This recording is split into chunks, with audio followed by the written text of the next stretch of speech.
Hi, everyone. I'm Catherine Keith, Deputy Commissioner of the Department of Transportation, and I'd like to take a few moments to talk about the tools that we have available to review the Statewide Transportation Improvement Program, otherwise known as the STIP.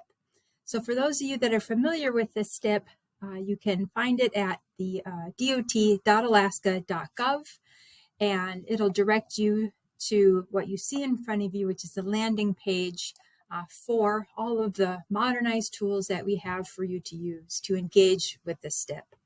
So along with the ways that you're used to traditionally reviewing our STIP with, this modernized STIP includes an interactive map, customizable dashboards, and a comprehensive database. And it's not merely a presentation of data, but actually an immersive digital platform that allows you to explore, analyze, and understand our transportation projects in a very user-friendly manner.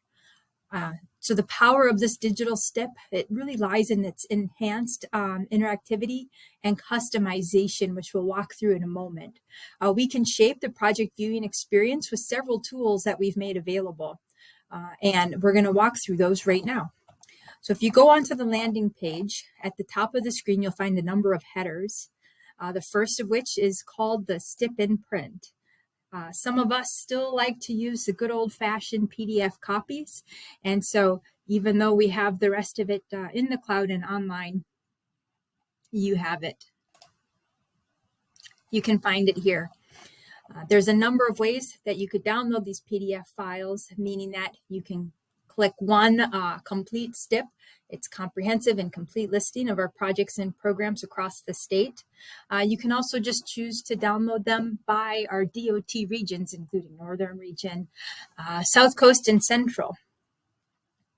And within that, you can choose to either view snapshot grids of our projects or what we call deep dives. Now, these snapshot grids are great because it's a truncated amount of information, a limited number of pages, but you can scroll through the projects at a glance and get the key information about them, including the funding year, total project estimate, and its primary funding source and location. If you wanted to do a deeper dive, you can download that PDF document and get one project per page, which goes into depth about the scope of the project. It has the funding broken down by federal or state and local match. It also breaks the project cost down by phase and by year. Furthermore, if you want to learn about the project funding sources, the lower right-hand corner breaks down the dollar amount by fund source. Now, these all have codes, so if you're interested in learning what these codes are, you can go back to our main website and click on the Dig Deep section, which will get you to information about the funding categories.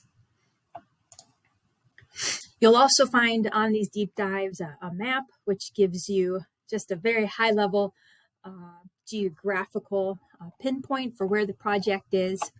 And you can also find information about the borough or census area that this project is in and the type of system that the transportation project may be on, such as the National Highway System or the Alaska Highway System.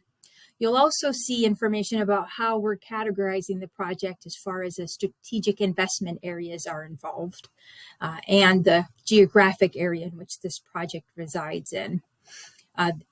You can see here, for example, that these are projects that we're looking at along the Dalton Highway, which is a state of good repair project, and it's along one of our highway corridors. Wanted to point out that the programs that we have, they look a little bit different than the projects that we have, and that's because of the ways in which we have the funding detailed by phase. For example, here we'll have a planning phase about our statewide planning. We have a miscellaneous and a multiple category, which has a bit different meaning than in a project world where we have discrete phases. So these are broken out here and PDF documents. And the last one, which looks a little bit different, talks about our illustrative funding. There's a lot of discretionary grants that the state and our community partners are pursuing. And so we provide that breakdown here. It does look different, and we have it in a different PDF, so it's clear that these are illustrative.